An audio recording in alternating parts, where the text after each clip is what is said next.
বৃক্ষৰোপণেৰে নিদৰ্শন দাঙি ধৰিছে শিৱসাগৰৰ কেইগৰাকীমান পুৰুষ মহিলাই 2014 চনৰ পৰাই বৃক্ষৰোপণৰ কাম আৰম্ভ কৰা এইসকল লোকে বৰ্তমান সময়লৈকে ৰোপণ কৰিছে 10,000ৰো অধিক গছ।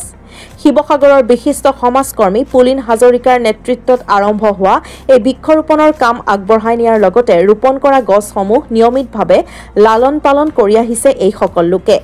আন বহু ব্যক্তি অনুষ্ঠানে গছপুলি ৰোপণ কৰে যদিও সঠিকভাৱে লালন পালন নকৰাৰ ফলত গছপুলিসমূহ মৰি যায় অথবা গৰু ছাগলীৰ খাদ্যত পৰিণত হয়। কিন্তু তাৰ বিপৰীতে এই লোকসকলে গছপুলি ৰোপণৰ সময়ৰে পৰা নিয়মিতভাৱে লালন পালন কৰিবলৈ যত্নপৰ হৈছে, যাৰ ফলত বৰ্তমান সময়ত এইদৰে ফুল ফল লাগিবলৈ আৰম্ভ কৰিছে গছসমূহত। জিলাখনৰ বিভিন্ন প্ৰান্তত ৰোপণ কৰা গছসমূহৰ লগতে শিৱসাগৰৰ ঐতিহাসিক জয়সাগৰ পুখুৰীৰ পাৰতো আজি পুৱা এইসকল লোকে নামি পৰে গছসমূহৰ পৰিচৰ্যাত। লগতে কেইবাটাও গছপুলি নতুনকৈ ৰোপণ কৰি ৰাইজকো প্ৰকৃতি ৰক্ষাৰ বাবে যত্নপৰ হ'বলৈ আহ্বান জনায়।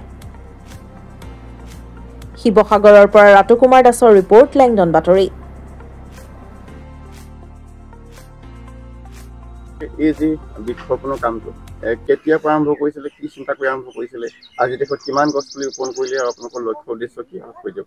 আমি 2014 চনৰ 2 অক্টোবৰৰ পৰা আৰম্ভ কৰিছোঁ আৰু ইতিমধ্যে আমাৰ 10,000 অতিক্ৰম কৰি গৈছে আৰু ৰুইছোঁ আমি বিভিন্ন স্কুলৰ চাৰিবেৰৰ মাজত, মহাবিদ্যালয়, বিদ্যালয় আৰু মন্দিৰ, মছজিদ আৰু নামঘৰৰ চাৰিবেৰৰ মাজত আমি গছপুলি ৰুই আহিছোঁ আৰু এই গছপুলিয়ে আমাৰ ইতিমধ্যে আমাৰ ফল দিবলৈ আৰম্ভ কৰিছে আৰু এই ফল অকল মানৱ জাতিৰ কাৰণে নহয়, এই চৰাই চিৰিকটি জীৱ জন্তুৰ কাৰণেও হ'ব আৰু ইফালে ইয়াৰ পৰা আমি পাম অক্সিজেন আৰু গছে ল'ব কাৰ্বন ডাই অক্সাইড। আমি উশাহত আমি অক্সিজেন ল'ম, এই গছে দিয়া অক্সিজেন ল'ব পাম আৰু নিশ্বাসত এৰি দিয়া কাৰ্বন ডাই অক্সাইড গছে ল'ব, কাৰণ দুইটাৰ কাৰণে ভাল। অক্সিজেন আমাক লাগে আৰু কাৰ্বন ডাই অক্সাইড বায়ুমণ্ডলৰ পৰা আঁতৰ কৰিব লাগে। সেইটো কাম কৰিবনে কৰিব, গছে কৰিব। সেইকাৰণে আমাৰ গছ থাকিলেহে আমি থাকিম। সেইকাৰণে মোৰ আৰু আমাৰ গ্ৰুপটোৰ গোটেইখিনি তেওঁলোকৰ এইটো টিম ৱৰ্ক হয়।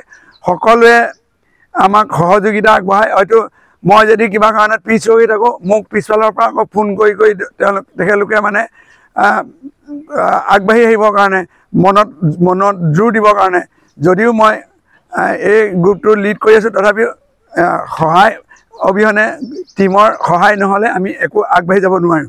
সেইকাৰণে এই টিমটোক ধন্যবাদ জ্ঞাপন কৰিছোঁ। আজি আপোনাকো ধন্যবাদ দিছোঁ। কেলৈ যদি এই আমাৰ এনেকুৱা বাতৰিবিলাকে ৰাইজৰ মাজলৈ গ'লে তেখেতলোকো আকৰ্ষিত হ'ব আৰু কাম কৰিব, এনেকৈ কাম কৰিবৰ কাৰণে আগবাঢ়িব। এই মোৰ উদ্দেশ্য।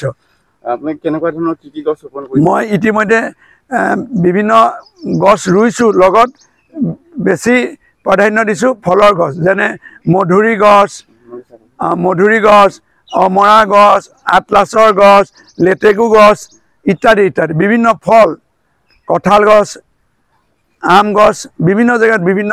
এতিয়া ইতিমধ্যে 10,000 অতিক্ৰম কৰিছে আৰু ফল দিব আৰম্ভ কৰিছে।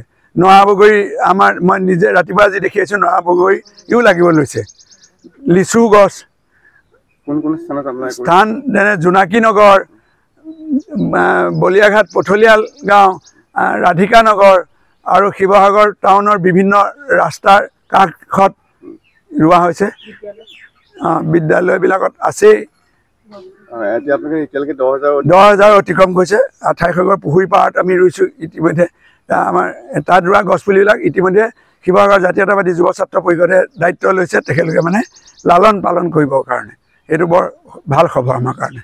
আৰু ভৱিষ্যতৰ পৰিকল্পনা আমি এই কামভাগি আমি কৰি আগবাঢ়ি গৈ থাকিম আৰু গছ এক বৃক্ষ 10 পুত্ৰ সম, আমি সেইটো প্ৰিন্সিপল লৈ পেলাই আমি গছপুলি ৰুই গৈ থাকিবৰ কাৰণে আমাৰ পৰিকল্পনা।